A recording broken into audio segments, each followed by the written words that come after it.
Welcome to CIS 183, Intro to Animation, and we are February 4th. It is Thursday, and we're on Unit 4. So this week, we've already talked a little bit about tweens. We had an introduction to tweens in the very first unit of this course. And then we talked a little about brushes. We use the brush and how the brush tool can actually adapt with the width tool. You can change the size of the brush, and we had that moving. Setting the stage last week. I apologize for the confusion of last week. Adobe had quickly and abruptly changed something, so I had to enter in a couple different live session recordings for you guys, just showing the differences. And I had you all default to um, this skeleton project if you didn't already create a character with a background and set the stage that way. I accept both, and I extended these deadlines to this Sunday midnight because I apologize for that. Sometimes this happens. I'm trying to manage all my Adobe courses, and sometimes one gets the best of me, and they change things so fast that I'm trying to tie my content to it. What I've learned is I'm going to have to rewrite some things and make it separate from the content of Adobe because they're moving too fast for me now. I appreciate your understanding and your patience on that. So you may have opened up last unit and you were totally confused and you started to work and the files didn't meet the didn't mix with the instructions or the tutorial that I provided for you. You were totally in the right place. It was on my end that was totally confusing. So again, I apologize for that. I wanted you to I recorded a new video recently because I thought, well, that would be easier, and you can use the skeleton and use the old man or the skeleton. So the skeleton files were provided within the Adobe tutorial, and I showed you how to get to those through the Adobe tutorial last week and logging into your account, and then you would just add it to your Adobe CC libraries, and that's how you would access it. And so what we did is we brought in the skeleton and we worked a little bit on, we had it moving. We selected different parts and made them objects into symbols. So we modified them. And so I walked through that in this video tutorial, and that is all due by Sunday midnight. So if you got totally confused with the old man vector, and that old man vector was there and you started out with that exercise, only to not really understand what you were doing. Again, that's why I extended this exercise an additional week and provided the skeleton file and did a brand new video. So hopefully that helped eliminate the confusion, and allowing you another week to do it helped out. I did eliminate another tiny exercise so that people weren't having to do double work. So just so you know, that's what happened from last unit, and the mishap that occurred was setting the stage. So you have till Sunday to get that done as well. Just follow this exercise, and if you did walk through and you're really good in Animate and you understood what you were doing, provided the gap in the file and the tutorial that I provided you, I'll accept that work too. So if you've already done that work early in the week and you submitted it, I will accept it. This unit's work is, I don't know why I've given you till February 28th. Trying to think now, maybe we should have this due a little earlier, but I'll allow that for right now. This is a storyboard, and what I really am interested in learning about is your creative vision here. So I want you to understand what a storyboard is, how often they're used in advertising and any kind of marketing and promotion, how you're using them as a part of your process when you're creating animations. So become familiar with what they are. I've provided some resources. For your storyboard, these are some additional resources for you right within the instructions to help you understand the significance of storyboards in animation and storyboards in creating even, like commercials or TV shows, how important they are to pitch ideas to clients. So then you'll do some other tutorials just to kind of take a look. I am not requiring that you do any work on this. You can play around if you want, navigate timing and movement. But what's required is a storyboard, a draft storyboard for your main animation project. And what that is you're going to create a storyboard using 12 frames. And it's not a super rendered out storyboard. Some of you that love to draw, this is right in your wheelhouse. You're going to enjoy doing it 100%. But you want at least 2 pages. I have provided a template, a storyboard template for you within JetNet, and it's here. It's a PDF. You could print them right out, and they look very similar to what you see up here in this example, this stock photo example. They're just little thumbnails that you can see how non-rendered out this one is, as an example. They aren't perfectly drawn. They don't look like they're shaded or anything like that. Um, so you don't have to worry if you're not really good at drawing, but if you are really good at drawing, do it up and make it part of your process for this final animation. And I'm going to be excited that you will have that as part of your portfolio. You can show your animation, and then you can show examples of your storyboard alongside of it to show the development. That's huge when you're pitching or showing your portfolio to a potential employer or client, is showing, look, I developed this from start to finish, and here's part of the process. Here's my storyboard, here's my animation. So I hope that helps paint a picture of what the reason for doing these storyboards. And again, there's the template you can print if you need. You don't have to print it. You can use whatever sketch paper or regular notebook paper you have at hand. I don't want you to spend money, but go ahead and, maybe set it up like the way you see here, where you have some lines underneath so you can write about each frame. Each one of these are called frames, and the frames will change. And so you want to be able to write about the frames and, paint a picture of what's happening in each frame for your client. All right. And then you have a quiz. So the storyboard is required. And just to get into what we're doing, we're going to be creating a scene for our animation project. It must have a background, a main figure, and any other elements of our choice. So after our storyboard process, we're going to begin using Animate to create the frame by frame animation. We might just do a simple motion tween and shape tween, but it's not required. You can include that, but the animation must be at least 5 seconds, and it should equal an estimated 120 frames. That sounds like a lot. Just you can do many small, tiny frames that change the size. Tweens might even do the frames for you, be contributing to the different frames.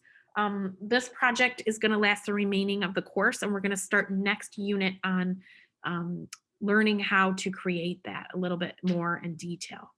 Okay, so this right now we're just thinking of the vision for the animation. And we've learned how to do some simple tweens and some basic animation, but we're going to get into a little bit more advanced frame animation after this unit, once you paint the picture of your overarching story. Okay, and again, it's only 5 seconds, so it's not that long. It's a pretty short animation. So the project is going to last for the remaining of the duration of the course, and it's going to be due Sunday, February 28th. Here's the rubric. And then you will do a chapter review quiz as well from 9 through 11 chapters. All right, so here is a project forum, being able to talk about what your ideas might be for that final animation project.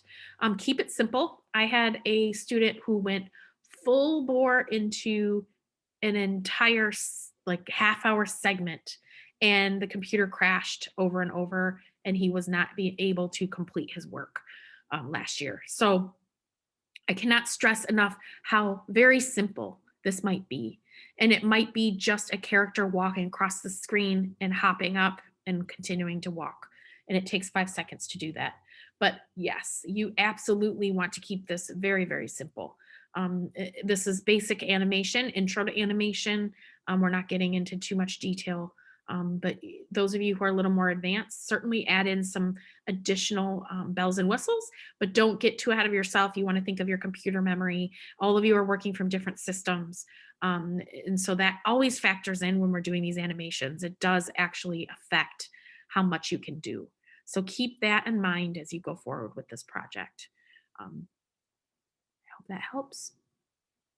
Okay, so I did provide a video for this last exercise that kind of went awry in the last unit. Um, and I've extended that deadline. I just want to reiterate that I've extended the deadline for last week's movable 2D character. I changed the name of this because we ended up having to change this a little bit due to Adobe.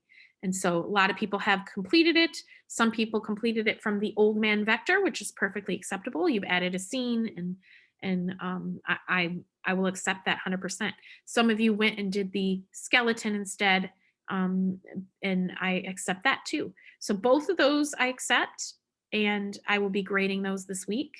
And um, moving into the storyboards for this week, you have a little more time to complete the storyboard. I have February 28th on this. I believe that's going to happen a lot sooner. I don't know. I'm going to have to change that deadline here today. I'm not sure why I extended that to February 28th. We don't want that February 28th. I want that a little sooner.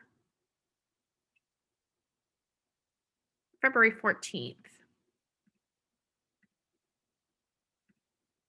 Sorry, guys. I hope I didn't get you too excited. But we have to have we want to have our storyboards complete before we work on the animation. So next unit we'll work on animation, but I am giving you till February 14th to finish the quiz in the storyboard. And that is the current unit 4 work ahead of us. Is really a lot of your work is going to be like thinking about what you want to do for this final animation. You're going to have 120 frames within the digital animation. You might do 120 little tiny quick sketches. That sounds like a ton. You might instead not do that many storyboard frames. You might just do maybe what's half of that. 60 sounds like a lot too. Maybe you do 30 frames. 30 frames for your storyboard. It is required that you have 12 frames minimum. Okay, so you don't have to do 30 frames, but 12 frames minimum to identify the movement within your final animation. So I don't know if one thing's moving only, then you're going to, within those 12 frames, maybe identify larger movements, right? Or, like from a person on the ground to hopping up in the air and then back down on the ground. That might eliminate another 4 or 5 different frames within the digital environment that actually get from frame 1 to frame 2 in your storyboard. So keep that in mind. You're going to be thinking a little bit bigger if you're doing less frames. If you're doing 120 frames, that's a lot of quick drawing. But again, if you're doing just quick, tiny, if you're doing a ball that's bouncing, your frame might just be a circle. So you're not spending much time on each storyboard frame. But in the digital environment, you might be setting a bunch of different frames to make that ball move up and then back down. Make that ball move up and back down. There might be a ton more frames. Maybe the ball changes color and you just identify that that ball changes color in your storyboard. And there's 12 frames, 120 frame animations. So each frame in your storyboard is going to represent,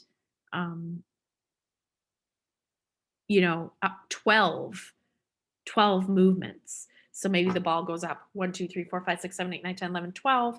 1, 2, 3, 4, 5, 6, 7, 8, 9, 10, 11, 12, depending on the amount of frames that you have. If I haven't confused you enough by now. But all my point is when you're doing less frames, if you're going to do the bare minimum 12 frames, you're going to want to think bigger. Um, someone moving from this to this might be smaller, but if you're only doing 12 frames, you might have somebody moving from this to this and then back down here, because that's a lot of frames in between. If that makes sense.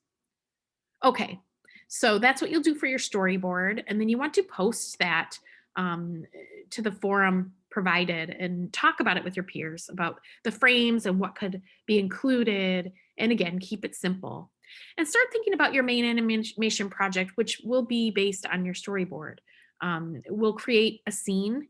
It's going to have a background, a main figure, and any other element of your choice. So one of each. The element doesn't have to move. But you want to begin within Adobe Animate, and we'll start that in Unit 5. You're going to create the frame-by-frame animation. You can do motion tweens and shape tweens. Those are acceptable to animate the story. They're not required. The animation must be an estimated 5 seconds. Again, that's very short, but it will equal an estimated 120 frames. Okay. The project is due, all of our work is due by February 28th, which is a Sunday midnight. That's the end of the term. And then here's the rubric for you. It's 100 points, this final project, and I will walk you through it step by step. You're each going to be choosing your own content. So starting in Unit 5, I will have my own individual content that I will base my videos on, and you all will follow along with them, but you'll use your own content to walk through that. Okay, I hope that is clear. And if you have any questions on storyboards or last unit's work was too confusing, I totally understand. Do not hesitate to ask me. I will support you in any way that I can to make up for that. I hate that when that happens, when I tie it to Adobe, but I'm going to start to tie some of this stuff separate. I'm going to try not to keep it as closely related to Adobe as I have been. Because that stuff happens. But I do like to be very relevant and on par with everything Adobe's doing, because that keeps us at the front edge, the front end of the cutting edge of the industry, so that when we get out there, we know what we're doing and we're tying ourselves to everything that's latest and greatest on the Adobe end. So with that said, if I have any questions, please go ahead, type them in the chat or mute yourself. I can answer, or set up an appointment with me to get some one-on-one help. Any questions?